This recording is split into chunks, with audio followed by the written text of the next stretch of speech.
Менин оюмча бул өтө жаман кырдаал болду да. Негизичи мындай кырдаал ошол Кыргызстан эгемендикке ээ болгондон бери боло элек болчу. Мен ойлойм, бул шалаакылык албетте жоопко тартылышы керек.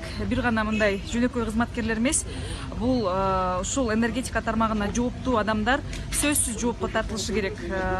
Анын үстүнө биз азыр мына экскурсия алып чыктык, карап чыктык.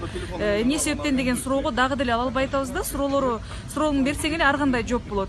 Суукка байланыштуу болдубу десең, жок, биз суукту күткөнбүз, -26 болуп эле келген. Бул суу жетпей калды дейт. А суу эмнеден десек, аны иликтөө көрсөтөт дейт. Дагы деле мындай келип ушул жерден тактайлы дегенбиз да, депутаттарчы, эмне болду, кандай акыбалда деп.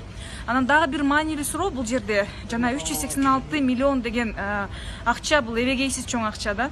Ошол эмне себептен ушул эски жагына барып көрбөдүкпү? Ал жака эмне жетпей калган деген суроого дагы бул жака жеткен эмес, бул жак каралган эмес деп жооп берип атышат да. Бул дагы мындай аны да иликтешибиз керек. Бул жолу парламенттик комиссия түзүлүп, аябай мындай так жооп берилиши керек да. Ошол акча кайсы жака кетти? Себеби дегенде буга чейин дагы коомчулукта айтылып атат, ошол тендерсиз эле ТО эмес түзүлүп калган деген аудиттин жыйынтыктарын айтып атышат да. Ошолорду дагы биз мындай кылдат карашыбыз керек.